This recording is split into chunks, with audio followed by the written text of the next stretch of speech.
तो इस वीडियो में हम सीखेंगे support and resistance and trend line के बारे में।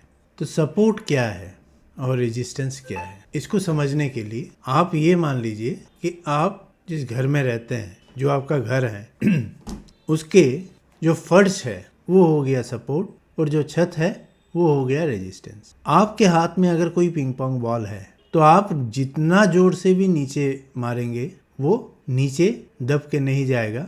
वो क्या करेगा, उछल के ज़्यादा से ज़्यादा कितना तक जाएगा, आपके छत से जाके टकराएगा। यानी इसमें क्या समझ में आता है कि ये पिंग पोंग बॉल एक सपोर्ट ले रहा है, कहाँ पे, आपके फर्श में, और इसका उड़ने का, इसका ऊपर जाने का कितना उसका हद है, वो आपके छत है। यानी आपका छत वो रेजिस्टेंस का काम कर रहा है, यानी जहाँ तक जाके वो रुकने वाला है।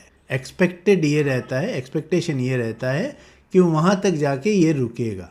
और आप जानते हैं कि बॉल को अगर नीचे मारेंगे, आपके फर्श पे मारेंगे, तो इससे नीचे वो जा नहीं सकता। तो सपोर्ट और रेजिस्टेंस बिल्कुल वैसे ही काम करते हैं। यानी एक स्टॉक के प्राइस का नीचे के लेवल को देख के हम ये प्रेडिक्ट करते हैं कि वो प्राइस यहाँ से नीचे जाना उसका मुश्किल है, और ऊपर की तरफ देख के ये हम प्रिडिक्शन करने की कोशिश करते हैं कि ये स्टॉक इसके ऊपर जाना इसके लिए मुश्किल है। तो सपोर्ट एंड रेजिस्टेंस का सिंपल परिभाषा ये है। अब इसको निकालते कैसे हैं, इसको देखना ज़रूरी है। तो कोई सा भी चार्ट हम खोल लेते हैं, कोई सा भी हो। मान लीजिए ये एक चार्ट हमारे सामने है और मैं डेली टाइम फ्रेम में चला जाता हूँ। तो यहाँ पे इस चार्ट को हम क्या देख रहे हैं कि एक ही जगह में आके बार बार वो रुक रहा है। कौन सी जगह, यहाँ पे देखिए,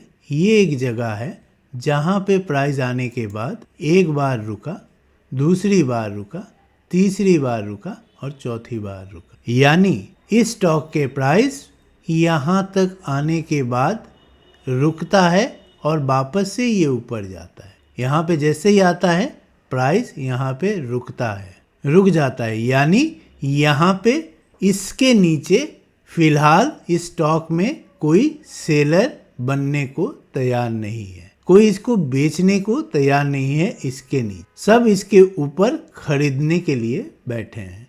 और as a result of this क्या होता है, जब भी प्राइस यहाँ पे आता है, प्राइस में बायर्स आ जाते हैं और बायर्स वापस से इस स्टॉक को ऊपर लेके चले जाते हैं। ये दोबारा आया, बायर्स ने वापस ऊपर लेके चले गए। ये तीसरी बार आया, वापस ऊपर लेके चले गए। ये चौथी बार आया, वापस ऊपर लेके चले गए। ये पांचवी बार आया, वापस ऊपर लेके चले गए। यानी ये प्राइस यहाँ पे आने के बाद ये अपना सपोर्ट ले रही है। तो जब भी आपको कोई चार्ट में सपोर्ट खींचना हो या चार्ट का सपोर्ट समझना हो, तो आपको क्या करना है, जिस पॉइंट में आके, अगर देखिए यहाँ पे मैं सपोर्ट बनाता हूँ तो ये कोई सपोर्ट है नहीं फिलहाल के लिए।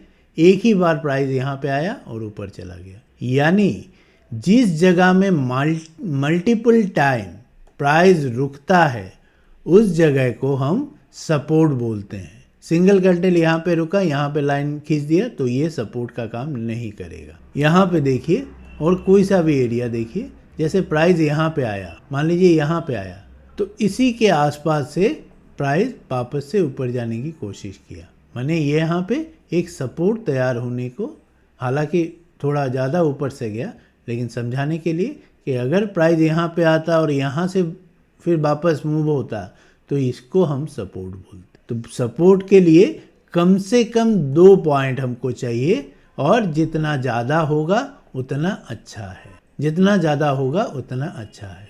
यहाँ पे देखिए, यहाँ पे प्राइस आया था, वापस ऊपर गया, दोबारा प्राइस यहाँ पे आया, वापस ऊपर गया। यानी ये एक सपोर्ट का काम किया है। यानी प्राइस जितनी बार आके उस जगह को हिट करेगा वो एक अच्छा सपोर्ट माना जाएगा, वो एक अच्छा सपोर्ट माना जाएगा। तो इस तरह से प्राइस जितने टाइम, मल्टीपल टाइम यहाँ पे रुकेगा और अप मूव देगा, तो उसको एक स्ट्रॉन्ग सपोर्ट एरिया बोला जाता है। यानी प्राइस वहाँ पे आने से इसका मूवमेंट ऊपर जाने का बहुत प्रोबेबिलिटी रहता है। यानी ये आपका फर्श हो गया, ये आपका सपोर्ट, आपका फर्श हो गया। अब रेजिस्टेंस क्या है? रेजिस्टेंस वो जगह है जहाँ पे प्राइस आने के बाद फिर उससे ऊपर जाने के लिए बहुत उसको तकलीफ होता है, वो बहुत बार वो वहाँ से ऊपर जाने को फेल करता है। तो यहाँ पे देखिए, यहाँ पे अगर मैं लाइन खींचता हूँ और यहाँ पे लगाता हूँ तो देखिए प्राइस यहाँ पे आया, वापस नीचे आया। पहली बार यहाँ तक मोटा मोटी यहाँ तक आया, नीचे आ गया। दूसरी बार यहाँ तक गया, वापस नीचे आ गया। तीसरी बार यहाँ तक गया, वापस नीचे आ गया। अब चौथी बार अगर यहाँ से जाता है, अब हम ये समझेंगे कि ये एक अच्छा रेजिस्टेंस एरिया है। तो प्राइस अगर यहाँ से ऊपर जाएगा तो यहाँ पे रुकने का चांसेस है। कैसे समझा हमने? क्योंकि हमने ये देखा कि प्राइस ने मल्टीपल टाइम इस एरिया को रेस्पेक्ट किया। ये जो प्राइस है जो 615 है, इस प्राइस को बार बार प्राइस ने, स्टॉक ने मेंटेन किया और वहाँ से वापस नीचे चला आया। तो हो सकता है इस बार भी यहाँ तक जाए और फिर वापस चला आए। यानी उससे हमको कॉन्फिडेंस मिलता है कि हमको कौन सा ट्रेड इनिशिएट करना चाहिए और कौन सा नहीं। ठीक है, तो सपोर्ट और रेजिस्टेंस सिंपली ऐसे ड्रॉ किया जाता है। अब दूसरे स्टॉक में देखते हैं, पेट्रोनेट। पेट्रोनेट में हमको क्या दिख रहा है कि प्राइस ने यहाँ पे आया, वापस चला गया। ये इस कैंडल में भी प्राइस यहाँ पे आया और वापस चला गया। यानी ये एक स्ट्रॉन्ग सपोर्ट जोन बन गया है। ठीक है, थोड़ा बहुत ऊपर नीचे होता है वो चलता। और प्राइस क्या देख रहे हैं कि अभी तक कोई रेजिस्टेंस इसने बनाया नहीं, क्योंकि ये भी सिंगल है, ये भी सिंगल है। तो यहाँ पे कोई रेजिस्टेंस हमको दिख नहीं रहा है। यहाँ पे कोई रेजिस्टेंस हमको दिख नहीं रहा है। हम यहाँ पे सिर्फ सपोर्ट हमको मिल रहा है कि प्राइस यहाँ से ऊपर जा सकता है, लेकिन रेजिस्टेंस बहुत स्ट्रांग नहीं है। यानी प्राइस को इससे आगे जाने का भी मौका है, इससे भी ऊपर जा सकता है, लेकिन सपोर्ट हमारे लिए वही है 314। और ऊपर क्योंकि रेजिस्टेंस नहीं है तो 314 से हो सकता है 340 350 तक भी जाए, क्योंकि वहाँ पे हमको कोई रेजिस्टेंस एरिया नहीं दिख रहा है जहाँ पे प्राइस को रोकने की कोशिश की जाएगी। तो इस तरह से support and resistance stock market में बहुत बेखूबी से काम करते हैं। बहुत सारे ट्रेडर ऐसे हैं जो सिर्फ सपोर्ट और रेजिस्टेंस के बेसिस पे ही ट्रेड करते हैं। तो इसलिए सपोर्ट रेजिस्टेंस का बहुत ज़्यादा महत्व होता है पूरे के पूरे स्टॉक मार्केट। ठीक है, तो ये था सपोर्ट एंड रेजिस्टेंस कैसे होता है। अब सीखते हैं ट्रेंड लाइन। ट्रेंड लाइन इतना, यानी हम शुरुआत में, हम पहले ही वीडियो में देख लिया था हमने कि ट्रेंड लाइन कैसे होता है और कैसे किस ट्रेंड में अगर चलता है तो हम अप ट्रेंड कहते हैं, किस ट्रेंड में चलता है तो हम डाउन ट्रेंड कहते हैं। यानी ट्रेंड एनालिसिस करने का भी ज़रूरत पड़ता है। तो यहाँ पे ट्रेंड एनालिसिस कैसे करेंगे? यहाँ पे ट्रेंड यानी अप ट्रेंड या डाउन ट्रेंड, इसको भी देखने के लिए, इसको भी मेजर करने के लिए हमको ये बोला गया है कि हम अगर, ये हमारे पास इंस्ट्रूमेंट है ट्रेंड लाइन का, यहाँ पे देखिए ट्रेंड लाइन लिखा हुआ है।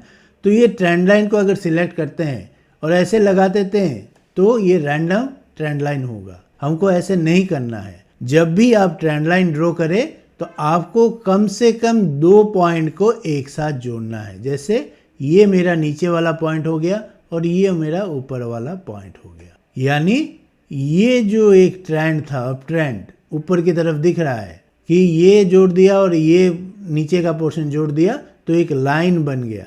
अब प्रोबेबिलिटी क्या है कि प्राइस यहाँ तक आए, ट्रेंड लाइन को छुए, क्योंकि ट्रेंड अभी तक अप मूव में है तो हो सकता है प्राइस यहाँ तक आए, फिर आने के बाद ऊपर की तरफ चलेगा। तो इस तरह से हम 2 बिंदु को, मिनिमम 2, उससे ज़्यादा होता है कोई दिक्कत नहीं है, लेकिन मिनिमम 2 पॉइंट को हमको जोड़ने की ज़रूरत पड़ता है ट्रेंड लाइन में। तो इस तरह से हम ट्रेंड लाइन ड्रॉ कर सकते हैं। देखिए 2 पॉइंट को जोड़ दिया, फिर तीसरा पॉइंट अपने आप आसपास आ गया। देखिए यहाँ पे प्राइस आया, घूम गया, फिर यहाँ तक चला गया, फिर यहाँ पे आया, वापस घूम गया।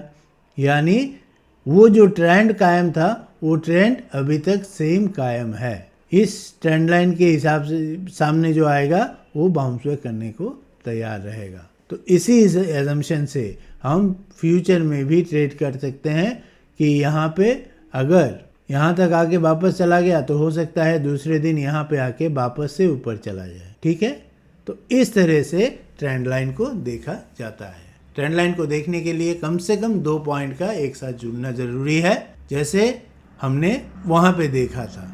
ट्रेंड लाइन को एक साथ जोड़ने की ज़रूरत है किन्हीं 2 पॉइंट को, और उसके बाद फिर उसको देख के बाकी ट्रेडिंग का काम किया जाता है। तो इस वीडियो में इतना ही। इस वीडियो में हमने सीखा सपोर्ट एंड रेजिस्टेंस क्या है एंड ट्रेंड लाइन क्या है। नेक्स्ट वीडियो में हम सीखेंगे इंडिकेटर्स के बारे में। तो इस वीडियो में इतना ही। Thank you very much for watching. Like कीजिए, शेयर कीजिए एंड कमेंट कीजिए। Thank you very much.